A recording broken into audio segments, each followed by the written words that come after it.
자, 오늘 비문학 지문 3지문을 할 건데 일단 우리 간슬기 하던 거에 2지문 남았거든. 문학은 거의 다 했어요. 문학 조금 안 한 거는 그냥 개인 학습으로 알아서 마무리하시고 이제 비문학을 중심으로 좀 강의 구성을 하고 있기 때문에 우리 어제까지 했었던 교재 비문학 지문 2개 마무리하고 이제 조금 있다가 이제 교재를 바꿔줄 거야. 그 바뀐 교재에서 지문 하나 더 하고 해서 3지문을 할 건데 이 3번째 지문이 좀 수업 준비를 하면서도 이거를 되게 고민을 했었어. 이걸 할까 말까. 좀 지랄 같아가지고 안 하고 그냥 이제 작년도 재작년도에는 너무 까다로우면 수업 시간에 진행하기가 조금 번거로워서 그냥 여러분들 개인 학습으로 돌립니다 이랬는데 안 하더라고. 좀 까다로운 지문이 있기는 해. 그래서 좀 이따 그 지문 3번째 지문이 좀 까다로울 거고요. 일단 우리 어제까지 썼던 교재 방금 말씀드린 것처럼 뒤에 문학은 거의 다 했어. 안 한 거 고전시가 몇 개만 건너뛰었거든. 여러분들이 개인 학습으로 마무리하시고 일단 교재 26페이지를 볼 겁니다. 26페이지부터 29페이지까지만 하면 이제 비문학은 다 해. 그죠? 26페이지 지문은 별도로 선생님이 이야기할 만한 게 없어. 그냥 잘 정리해서 푸시면 되는데 30번 문제에다가 별표 쳐놓으세요. 그 26, 27페이지 나머지는 그냥 짜깁기 문제야. 이렇게 그냥 지문 정보 가지고 와서 잘 풀릴 겁니다. 특별히 어렵지는 않을 거고요. 29번 문제는 뭐 내가 봤을 때 정답률 다 좋을 것 같고 32번 문제는 어휘 문제고 31번 문제는 보기에서 정보 놓치지 않으면 그냥 맞출 겁니다. 선택지에 혼란이 있을 수 있으나 어렵진 않고요. 30번 문제를 별표 치라고 한 이유는 이게 어려운 문제가 아니라 좀 여러분들이 하나쯤은 짚고 넘어가야 되는 내용의 흐름을 고려하는 구조. 그러니까 뭐 지문 구조라고 할지 글의 구조라고 할지 내용의 흐름을 파악하라고 할지 뭐라고 표현할지 모르겠지만 30번 문제가 이제 그건데 30번 문제 위에다가 적어놔. 내용의 흐름을 고려 이러고 내용의 흐름을 고려 그렇게 적어놔서 문제가 어렵다는 뜻은 아닙니다. 풀어볼 거고요. 무난해요. 그래서 26페이지 지문은 뭐 그렇게 디테일하게 읽지도 않을 거고 간단하게만 훑어볼 거고요. 28페이지에 요 지문이 좀 까다로울 수도 있고 안 까다로울 수도 있는데 요 지문 가지고 우리가 뭘 연습할 거냐면은 포인트가 발견될 경우에 좀 쉽게 문제를 풀 수 있다. 이제 이런 식의 수업이 좀 딜레마가 뭐냐면 여러분들이 모의고사 수능을 볼 때 내가 옆에서 포인트를 미리 잡은 상태에서 시험을 보는 게 아니라서 사실 실전에 대한 훈련은 아니야. 그런데 그냥 수업의 방향을 이렇게 하는 이유가 우리가 한 번쯤은 체감을 해봐야지 포인트를 발견한다면 용이해진다 이 말은 그만큼 나의 정답률이 높아질 수 있다. 그러니까 우리가 포인트를 잡는 거에 조금 더 신경을 쓰자. 그거를 좀 연습하려고 몇 가지만 이야기할 건데 좀 딜레마가 있죠. 진짜로 이렇게 강의를 하는 것 자체가 가끔 합니다. 가끔. 34번에 잘 적어 놓으세요. 그냥 지금 적어드리는 거. 34번에 나 눈이 3번 선지랑 어제 메모해놔. 메모해놓고 푸세요. 칠판은 지울 수도 있으니까. 3번 선지와 5번 선지에다가 범주화라고 적어 놓으세요. 이 범주화는 이제 우리 어제 기억하죠? 군집화가 있었을 때 이렇게 갈라져서 분할적 군집, 계층적 군집 있고 이 분집화의 특징이 공통 넘어가는 거. 기억하죠? 그거를 염두에서 풀어보세요. 잘 기억해. 오늘 수업의 이 목적은 포인트가 발견되고 원리를 알면 문제가 조금 더 쉽게 풀린다. 그거를 한번 체감해 보려는 거야.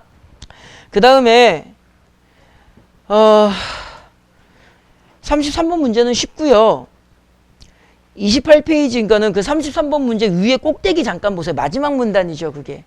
그 마지막 문단만 조금만 읽을 건데 이 과정에서 뭐 아직 지문은 안 읽었으니까 이게 무슨 과정인지 모르겠고 한 문장에 대한 학습이 이루어질 때마다 조절되는 벡터 값의 조절량을 학습률이라고 하는데 학습률은 학습 속도에 영향을 미친대. 간단하게 정리를 하면 학습률은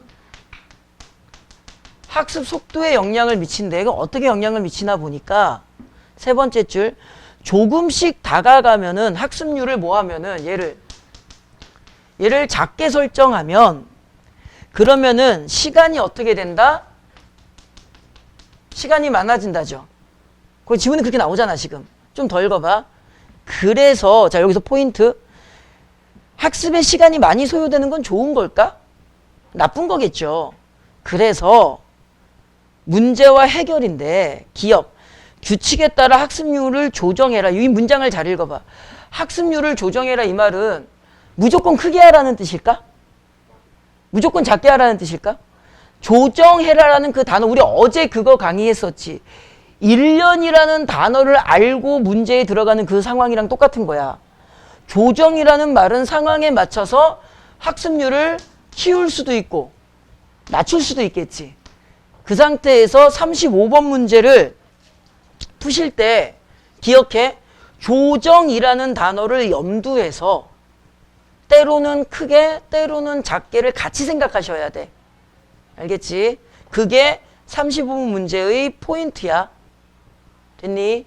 그러면 정답률이 무조건 맞추겠다는 건 아니야. 정답률이 조금 좋아지지 않을까? 그 다음에 지문에 선생님이 2군데만 줄을 그어줄 건데 문단은 속 쓰려. 문단은 찾아낼 수 있죠. 1문단, 2문단, 3문단. 3문단에 잘 따라오세요. 3문단에 하나, 둘, 셋, 넷, 5번째 줄 보세요. 문단은 찾아올 수 있어. 그죠? 3문단의 5번째 줄. 포함한 여러 정보들을 담는 밀집 벡터이다. 찾았니? 그 문장 조금 읽을 건데 밀집 벡터이다. 줄거나 이거. 이 벡터들이 최적의 벡터 값으로 이루어져 있다면 이게 마이너스를 나타내요. 왕 마이너스 남자로 연산하여 얻은 벡터가 여왕 마이너스 여자로 연산하여 얻은 벡터와 같다. 줄거. 그리고 36번에 보기에 네모 친구를 보세요. 최적의 벡터 값이라고 되어 있죠. 그러면 아까 읽은 거랑 맞춰봐. 최적의 벡터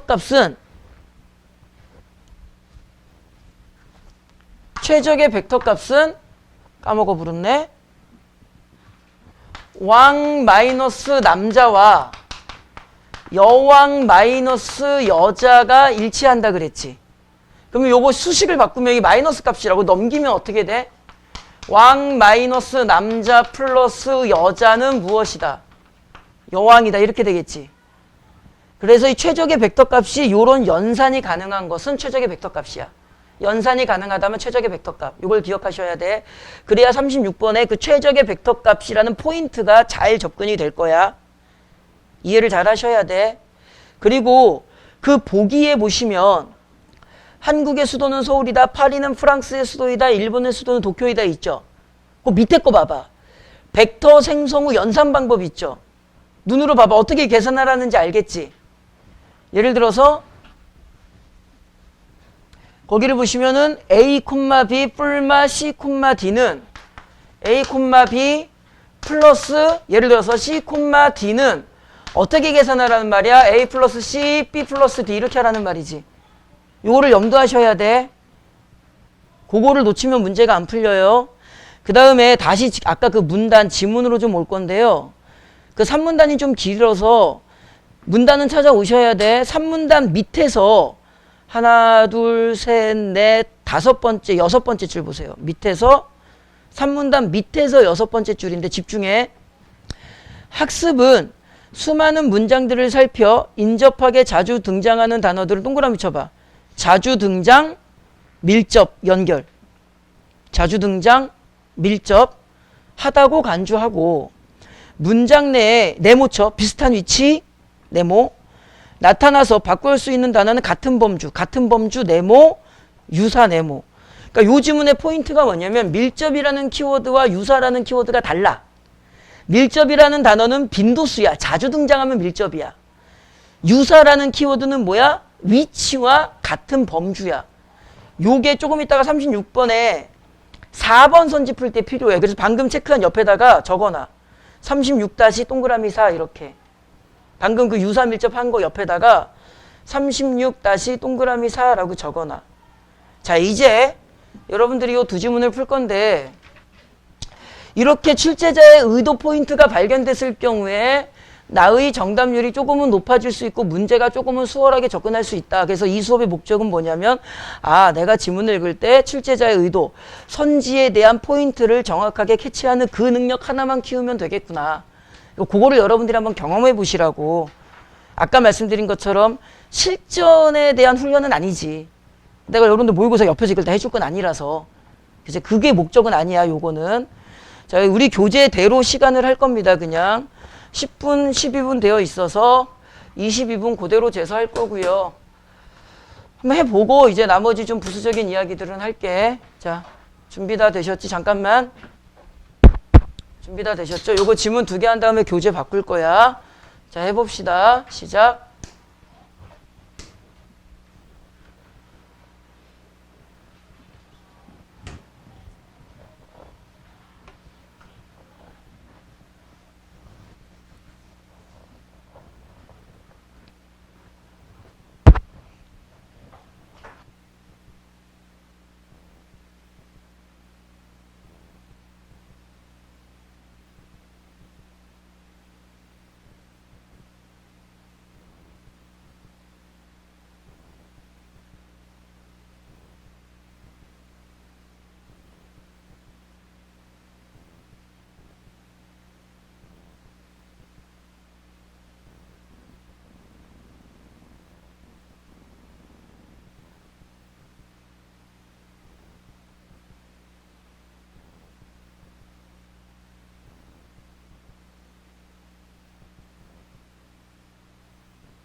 보자.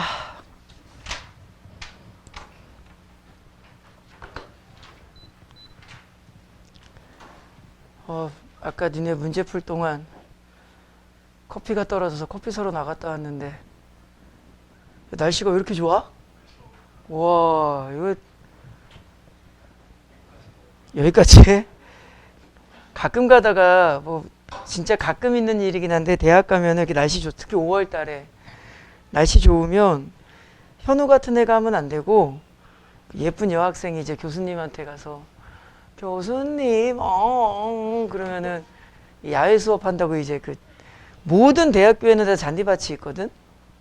이제 크기의 차이가 있는데 국민대 같은 경우는 그 광장이라고 다 이름을 붙여요. 국민대 그 2호관 앞에 민주광장이라고 있는데 그 크기가 말이 광장이지 그냥 그래. 그러니까 여기서 저기까지 돌 던지면 다.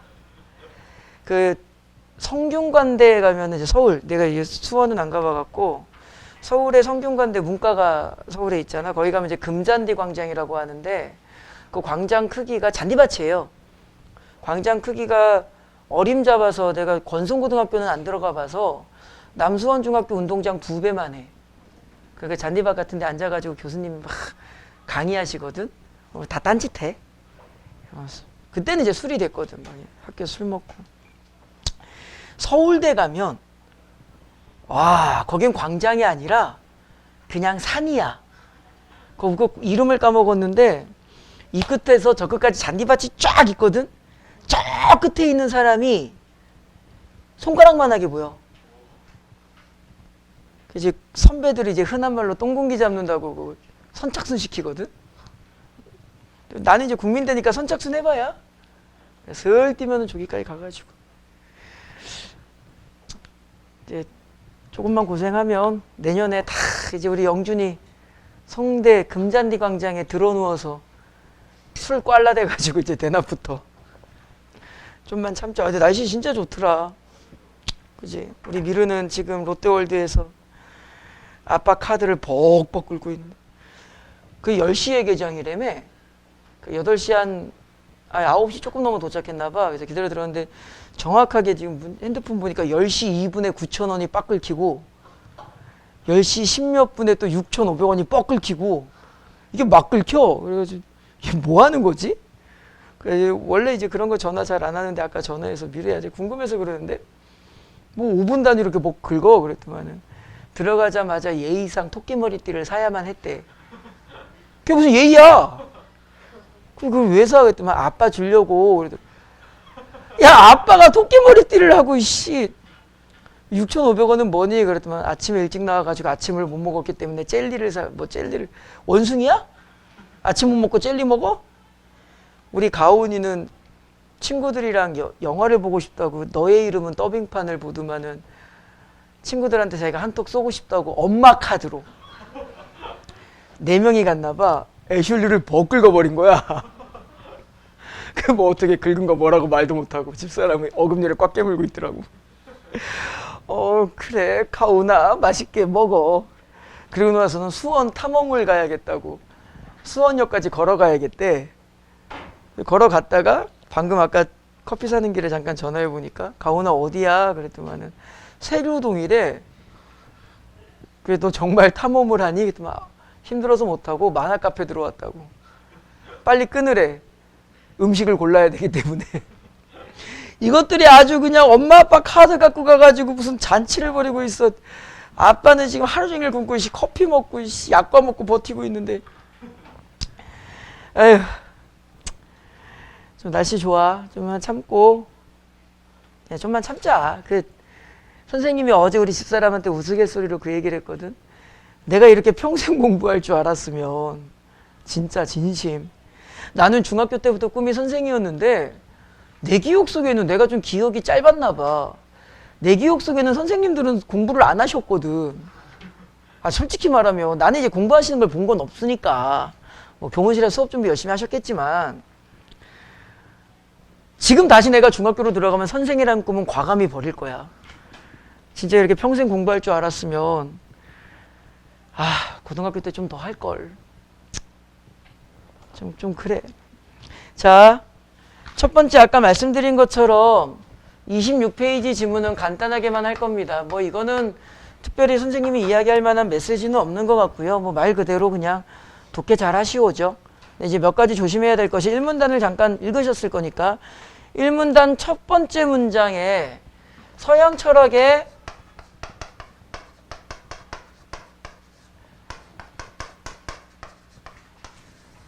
요 단어 봐야지. 서양 철학의 전통에서 이제 우리가 어제도 강의했을 거야. 하늘아, 전통이라고 말 나오면 무슨 생각을 먼저 하라 그랬지? 요거 바뀔 거다. 재원아, 졸면 안 돼. 문제 풀 동안 다 졸았으니까 민호야 안 좋은 척 하지 말고 이 새끼야. 졸면 안 돼. 전통에서 인간의 신체는 오랫동안 열등한 지위에 있었다. 보통 이제 신체, 이거는 패턴이야. 신체를 열등하게 봤다고 나왔을 경우에는 보통 정신과 신체를 요렇게 놔. 요런 느낌이 된 거죠. 그리고 나서 이제 여러분들도 많이 들어보신 플라톤 이야기 나오고 이데아 이야기 나오고 이제 용어를 조금 조심하셔야 되는 게 두 번째 줄에 플라톤 나오고 영원히 변치 않는 필연성의 세계인 가지계가 나와. 그래서 여기에서 플라톤이 뭐 내가 하는 실수를 여러분들도 하시면 안 되겠죠. 이게 한 글자 차이가 좀 아차 싶어가지고 잘못 봐가지고 틀리는 그런 일을 만들면 안 되겠죠. 오히려 이렇게 좀 유사 단어가 살짝 다를 경우에는 조금 더 긴장을 많이 해야겠지. 그래서 얘가 이제 이데아가 되는 거고 얘가 이제 현실 세계가 되는 거고 자 여기가 필연성이 되는 거고 현우의 여기가 무슨 성이 되는 거고 우연성이 되는 거고 국어 영역 같은 경우는 이렇게 맞물림 단어라는 것도 알고 뭐 문과생들에서 이거 윤산이 생윤이니? 플라톤 배우는 게? 둘 다 배워? 그럼 윤사랑 생윤이 뭐가 다른 거야? 야, 진짜 궁금해서 뭐라고? 못 들었어. 윤서가 좀 더 깊고 착하게 살자 뭐 이런 거야? 진짜로? 그 철수와 영희는 행복하게 살았습니다 뭐 이런 느낌? 뭘 짜증을 부려! 몰라서 물어볼 수도 있지. 내가 사탕 강사야! 야 그러면은 문과 애들 윤사 생윤하면 되잖아. 근데 저희 학교처럼 이상하면 너 문과야? 문과야? 너 뭐해? 사문 뭐해? 생윤 윤사. 그 이게 더 매칭이 잘 되겠네? 생윤 윤사가?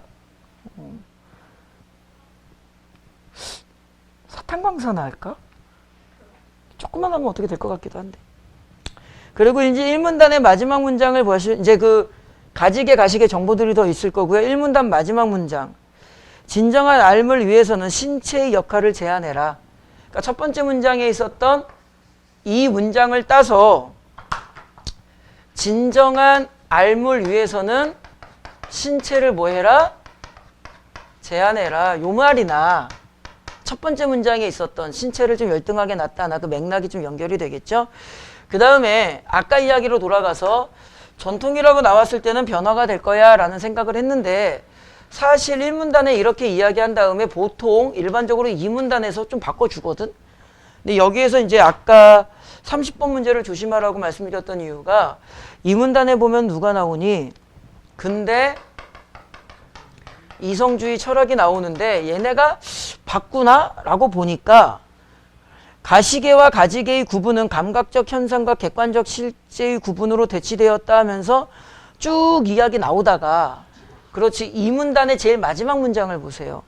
2문단의 제일 마지막 여기 이제 정리는 하셨어야 되고 단어 구분은 하셨어야 되고 2문단의 마지막 문장에 보시면 우리의 신체는 객관적 실제에 대한 인식을 방해하는 원인으로 평가절하되었다.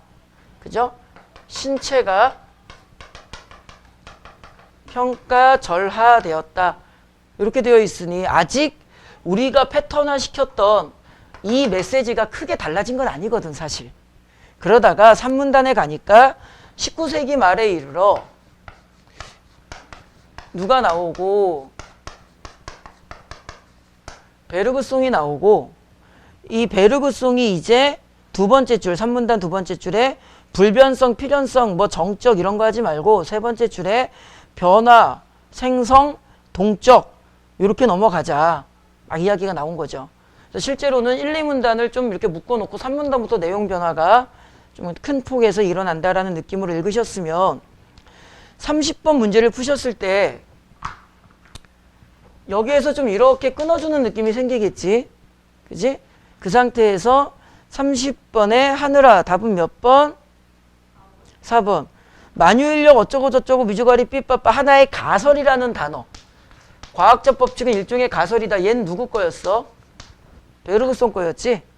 그래서 아까 30번 문제를 좀 잘 보라고 한 이유가 전체적인 흐름을 봤을 때 여기서부터 내용이 바뀌니까 단어 구분을 여기서 조금 더 의미 있게 했다면 4번 선지가 좀 더 잘 보이지 않았을까 싶고요. 나머지는 그냥 잘 읽고 풀면 되지 뭐. 특별히 선생님이 설명할 만한 29번 문제는 단순일치라서 특별히 설명할 만한 건 없을 것 같고요. 31번 문제는 그냥 답만 확인할 건데 하나 보기에 하나, 둘, 셋, 넷, 5번째 줄 볼게요. 보기에 5번째 줄. 이 아리스토텔레스 이야기하는데 하지만 이러한 변화 속에서도 변하지 않는 뭐가 있다? 본질이 있다. 그러면은 31번에 4번 선지 두 번째 줄. 변화한다는 사실을 인정했다는 점에서 불변성을 중시한 서양 철학의 전통을 거부한 게 아니라 얘도 변하지 않는 본질이 있다며. 그러니까 아리스토텔레스도 불변성의 메시지를 가지고 있는 거지.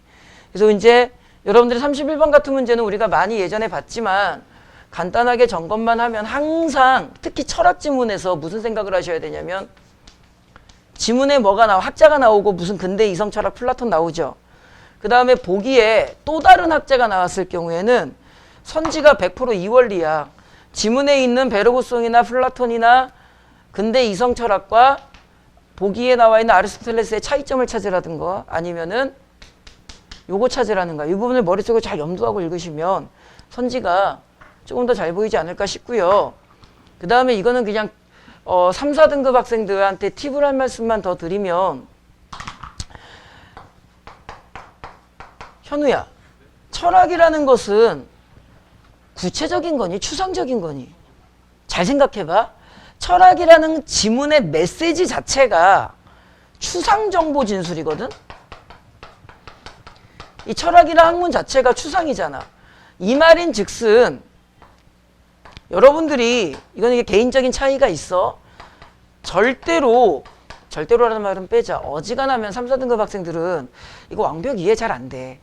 1, 2등급 학생들도요. 냉정하게 말하면 이해가 된다기보다는 그냥 학자들의 견해라든가 이런 메시지를 잘 정리를 하는 거지. 관념적이고 철학적이고 형이상학적인 것을 완벽하게 이해하는 그건 철학과 가게 우리가? 거의 불가능합니다. 여러분들이 철학 지문의 메시지의 원리를 이해를 잘 하셔야 되는데 어떻게 할 거냐면은 추상 정보가 완벽 이해가 안 된다면 단어 정리만 잘 하시면 돼. 아까 말씀드린 것처럼 3, 4등급 학생들한테 드리는 말씀이야. 철학 지문 나오면 이해하려고 하지 마시고요. 단어 정리만 잘 하세요. 아까 이런 느낌이 되겠죠. 가설이라는 단어는 베르그송. 신체 제한 같은 경우는 뭐 요기, 가시계, 가지계에 대한 단어 정리. 요런 정도만 잘 하시면은 어지간하면 문제가 풀려. 생각보다 거의 다 풀려 이렇게. 결론. 철학 지문은 메시지 자체가 추상 진술이기 때문에 완벽 이해를 하려고 하지 마라. 그리고 의외로 추상 진술, 관념 진술이라는 말은 한 번만 설명하지 않고 그거를 2번씩, 3번씩 좀 반복해서 설명해 줘. 그러니까는 조금 편하게 생각하셔서 문제를 쉽게 접근하시는 것도 괜찮다. 그 다음에 32번 문제 잠깐만 보세요. 이건 듣기만 해. 될지 안 될지는 아무도 몰라. 32번 문제는 어휘 문제죠. 그런데 전체적으로 어떤 단어에 대한 쓰임의 차이를 물어본 거야? 내려오다죠. 간단하게 내려오다가 그냥 뭐 엘리베이터가 내려오다. 물질에 대한 뭐가 있을 수 있고 하강이라는 메시지가 있을 수 있고 과거로부터 내려오다 이 말은 뭐가 되는 거야? 약간 추상적인 요소에 대한 전승되다라는 메시지가 있을 수 있지. 잘 들어. 이런 거를 무슨 어라 그래? 하나의 단어가 여러 개의 뜻을 지니는 걸? 어렇지. 다이어라 그래. 우리나라는 문법적으로 다이어의 쓰임이 되게 많은 상태에서 이 다이어의 쓰임을 해결할 수 있도록 도와주는 게 한자어라고 되어 있어. 그래서 이거를 좀 역으로 이용을 하면은 듣기만 하라고 말씀드린 이유가 이게 될지 안 될지가 개인차가 너무 커. 이음절 한자어로 바꾸시면 돼요. 긴가민가 싶으시면. 예를 들어서 1번 선지 추석을 맞아 고향으로 내려오다 요거 이음절 한자어로 바꿔봐. 고향으로 뭐 이동하다 요런 식으로. 2번 선지 이 음식은 조선시대부터 우리 집안 내려오다 이음절 전승. 이런 식으로 지문에 있는 거랑 이렇게 이음절 한자어로 바꾸면 생각보다 좀 답이 잘 보여. 근데 아까 말씀드린 것처럼 이게 될지 안 될지는 개인차가 너무 커가지고 그냥 한 번만 고려를 해보시면 됩니다. 그래서 이건 이제 간단히 하고 넘어갈 거고요. 그 다음에 33번부터 36번 지문을 보면은 지문이 어려운 것 같기도 하고 쉬운 것 같기도 하고. 그지 주원아? 졸지 마. 네가 조니까 하늘이 옆에 있는 지혜도 졸잖아. 지혜는 참 졸 때 신기해. 고개를 안 숙여. 어떻게 저렇게 졸지? 그 안경 알지? 눈깔 그려져 있는 안경. 이러고 자면 이게 눈깔 있어가지고. 졸지 마, 주원아. 둘이 같은 반이지? 다행이야. 자, 1번 문단. 텍스트 마이닝이라는 개념이 나오고요. 집중해 봅시다. 책이나 인터넷 등에 있는 정보들을 끄집어내서 유의미하게 만드는 거래. 그죠? 이를 위해서는 이라는 말은 순서상 밑에서부터 올라가라는 뜻이지. 이 텍스트 마이닝을 하기 위해서는 변환 규칙인 임베딩 모델에 따라서 다차원 벡터로 나타내야 된대. 그죠? 그러면은 밑에서부터 위로 올라가야 되거든? 임베딩 모델에 의해서 어떻게 나타내야 돼? 다차원 벡터로 나타내야지. 무엇을? 우리가 원하는 정보를. 이렇게 정보 처리를 해야 돼. 그리고 나서 유의미한 정보를 이제 만들어내는 뭐가 되는 거야? 텍스트 마이닝을 하는 거지. 우리 교재에는 이제 시험은 여기 출제는 되지 않았지만 참고로 하나만 더 알아둘 거야. 뭐를 설명한 후에 이를 위해서는 이라고 되어 있으면 정보가 밑에서부터 위로 역산돼야 돼.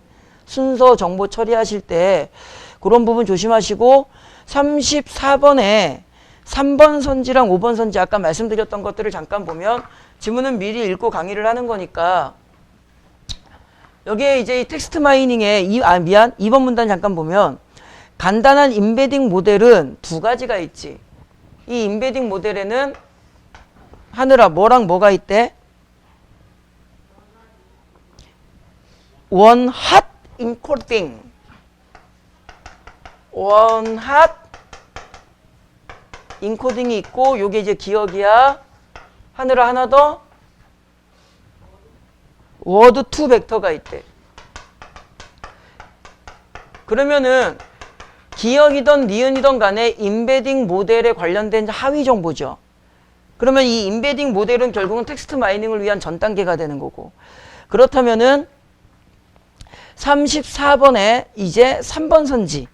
니은은 기억과 달리 활용 가능한 의미를 추출하는 방법. 활용 가능한 의미를 추출하는 방법이 텍스트 마이닝이잖아. 근데 텍스트 마이닝을 하기 위해서 임베딩 모델을 해야지. 그러니까 기억이든 니은이든 둘 다 임베딩 모델을 통해서 유의미한 의미를 도출해내는 텍스트 마이닝으로 넘어가야 될 거 아니야. 아까 범주화를 왜 설명했는지 이해가 되죠? 그래서 34번 답은 이제 잘못된 것. 3번이 되고요. 34번에 5번 선지도 이제 같은 느낌으로 설명을 해보면 임베딩 모델의 하위 범주로 기억 니은이 들어간 거야. 근데 순서상 밑에서부터 위로 올라갈 거니까 임베딩 모델을 통해서 우리는 뭘 만들 거야? 다차원 벡터를 만들 거라고. 그러니까 기억이든 니은이든 간에 다차원 벡터를 만들겠지. 그러니까 34번에 5번 선지 다차원 벡터를 부여하는 방법이다. 맞는 말이 돼.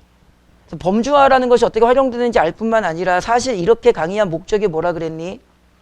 포인트를 알고 원리를 알면 조금 더 선지가 잘 보여. 그걸 우리가 평소에 신경을 많이 써보자라는 거지.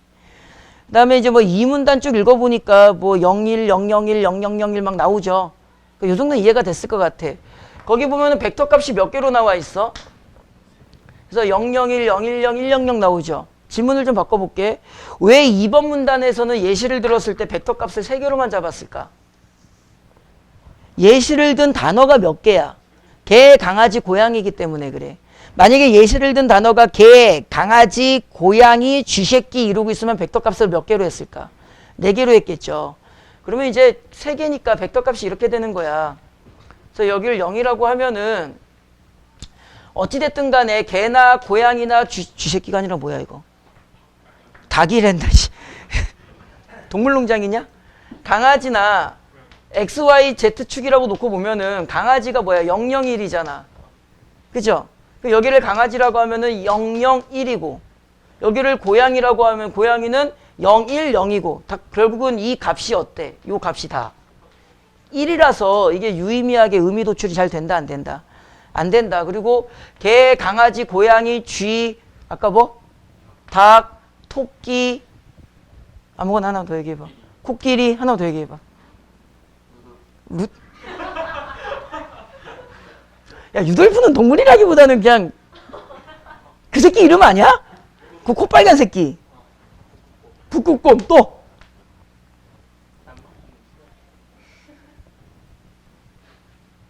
남극에도 곰이 있나? 남극에는 아니 잠깐만. 남극에 뭐가 없는데? 북극에만 있고 남극에는 없는 거 하나 있잖아. 그게 뭐지? 펭귄인가? 펭귄. 그렇지. 펭귄 할까 그냥? 펭귄. 하나, 둘, 셋, 넷, 다섯, 여섯, 일곱, 여덟, 9개 하면 이 벡터 값도 막 늘어나겠지. 그죠? 이제 그 얘기 하는 거잖아, 이 문단이. 그래가지고 요거 별로 도움이 된다, 안 된다? 안 된다. 뭐 시소 벡터라는 단어 나오고. 그래서 33번에 1번 선지 같은 경우 우리가 연습했었던 거 위치 정보, 확인 정보 했을 때 이제 시소 벡터라는 단어 그 이 문단 한 군데밖에 안 나오니까 위치 빨리 잡아가지고 33번에 1번 정보는 좀 쉽게 찾을 수가 있죠. 차원이 되게 많을 수밖에 없잖아, 얘는. 그 다음에 이제 3문단 가면은 텍스트 마이닝에서 이제 워드 투 벡터 방법, 단어 간 유사도 어쩌고 저쩌고 이야기하는데 지문은 여러분들이 좀 읽었다고 치고요. 우리 36번 문제를 좀 풀어보면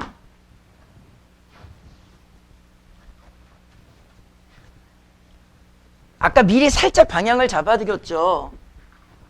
36번에 1번 선지는 일단 패스를 시킬 수 있어야지. 야, 100개를 가지고 10번 했는데 1000개를 가지고 하면 좀 더 하겠지. 이건 그냥 상식선에서 걸릴 수 있는 문제야.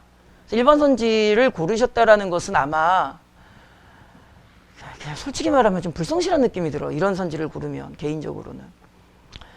그 다음에 2번 선지 같은 경우는 8위의 초기 벡터가 1, 2였으면은 거기 8위 벡터 값이 얼마야? 마이너스 1, 마이너스 1이죠. 그럼 단순하게 생각하면은 초기 벡터가 1, 2였으면 학습률을 조절해가지고 얘가 점점 어느 값으로 가겠어? 마이너스 1, 마이너스 1로 가겠지. 뭐 밑도 끝도 없이 2, 2가 왜 나와?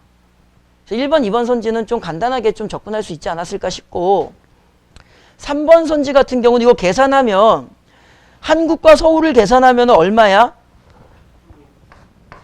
한국 마이너스 서울 이거 마이너스 값으로 보라 그랬죠.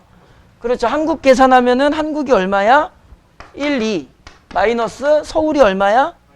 마이너스 2 마이너스 요거 그래서 요거 마이너스 값으로 계산하라 그랬지? 요거 계산하면은 33 나오죠. 이거 나중에 계산하면 일본, 도쿄, 프랑스, 파리도 전부 다 33 나와. 그거 계산해 보셨을 거고요. 자, 3번 선지 두 번째 줄 벡터가 같지 않다. 아니, 똑같아요. 이거 일본, 도쿄 계산해도 33 나옵니다. 이 정도는 할 수 있어야지. 3번 틀렸고요. 4번 선지 때문에 아까 살짝 보여드렸던 게 뭐냐면 빈도수가 조금 많이 나오면은 자주 등장하면 뭐라 그랬어? 밀접이라는 개념으로 접근할 거고 특정한 위치에서 같은 무엇으로 접근되면 같은 범주로 접근되면 무엇으로? 유사라 그랬죠. 그러니까 요거 생각을 조금 하셨으면 한국과 서울보다 한국과 무엇이? 한국과 프랑스는 국가죠. 지금 그게 벡터가 국가와 무엇으로 되어 있는 거야?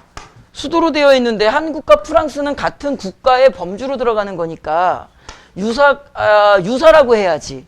근데 선지에는 뭐라고 해놨어? 밀접이라고 해놨지. 근데 이제 막상 여러분들이 선생님이 포인트를 잡아드린 이유가 뭐냐면 그냥 읽으셨으면 밀접과 유사를 구분 못 하셨을까 봐. 그러니까 뭐가 다르면 구분을 해야 돼. 그지? 그래서 답은 몇 번이 되는 거야? 5번이 되는 거야. 아까 그 보기 잠깐 미리 잡아드린 거 있었죠? 그 3문단 중간쯤에 왕 마이너스 남자 플러스 여자는 무엇이더라? 여왕이더라. 그거 찾았던 거 있죠? 그 지문 잠깐만 다시 봐봐. 밀집 벡터. 다섯 번째 줄에 밀집 3문단 다섯 번째 줄에 밀집 벡터이다. 그 뒷문장 다시 읽어봐. 이 벡터들이 무엇으로 이루어져 있다면 최적의 밀집 벡터 찾았니? 최적의, 이게 되게 중요한 단어라니까. 최적의, 그러니까는 36번에다가도 최적의 벡터 값을 네모를 쳤잖아. 이것이 최적의 벡터 값으로 이루어져 있다면 왕 마이너스 남자와 여왕 마이너스 여자가 같을 거다. 그래서 어떻게 될 거다? 요식이 될 거다. 그러면은 36번에 5번 선지를 보면은 도쿄 마이너스 1번 플러스 한국의 벡터가 같은 것으로 뭐 요거랑 똑같은 거를 그냥 도쿄 서울로 바꾼 거잖아. 그러면은 36번에 5번 선지에 있는 그것이 뭐라는 뜻이야? 지문이랑 매칭을 시키면. 얘가 최적의 벡터 값이라는 말이지. 요 식이랑 똑같이 나오잖아. 그래서 36번 답은 몇 번? 5번. 됐지? 나머지는 풀면 되고 35번 문제 아까 선생님이 깜빡 잊고 말씀을 못 드렸던 게 그 4번 선지는 빼고 푸세요라고 말씀을 드렸어야 되는데 아까 이제 선생님이 35번 문항 같은 경우는 출제의 포인트를 어디에다가 시간을 위해서 조정하라는 거지. 그러면은 아까 그 잠깐 읽었던 마지막 문단이죠. 학습률이 어떠면은 높으면은 미안 학습률은 속도에 미친다. 학습률을 높이면은 시간은 어떻게 되는데? 줄어드는데 학습률을 좀 낮추면은 시간은 어떻게 되더라? 높여지더라. 그래서 조정하라는 말은 상황에 따라 어떻게 할 수도 있다. 높이거나 낮춘다 이 말이잖아.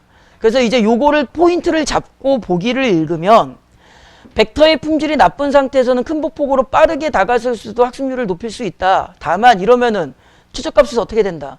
멀어진다. 조정하고 넘으면 또 시간이 오래 걸리지. 그러니까 처음엔 어떻게 하고? 좀 처음엔 빠르게 하고 어느 정도까지 다가서면 그 다음부터 어떻게 해라? 잘게 쪼개라 이 말이죠. 그래서 답은 몇 번이 되는 거야? 5번이 되는 거야. 됐니? 그래서 포인트의 위치를 잡으면 문제가 조금 더 잘 풀릴 수 있구나라는 것이 이제 공감대가 형성이 될지 안 될지는 모르겠고 좀 누구라도 공감을 한다면 이 수업을 통해 우리가 한 가지만 기억하자. 출제자의 의도와 지문의 포인트 요소가 어딘지를 매칭시키는 그 능력만 키우면 시간도 줄어들고 정답률도 높아진다. 그거를 좀 미리 보여드리고 싶었던 거야. 됐죠? 그래서 이렇게 해서 우리가 이제 간쓸게 3-1주차 교재는 마무리를 하고요. 옆반 수업하니까 너무 소란 떨지 말고 잠깐 쉬었다가 이제 3-2주차 교재를 받게 될 거야. 잠깐 쉬었다 할게.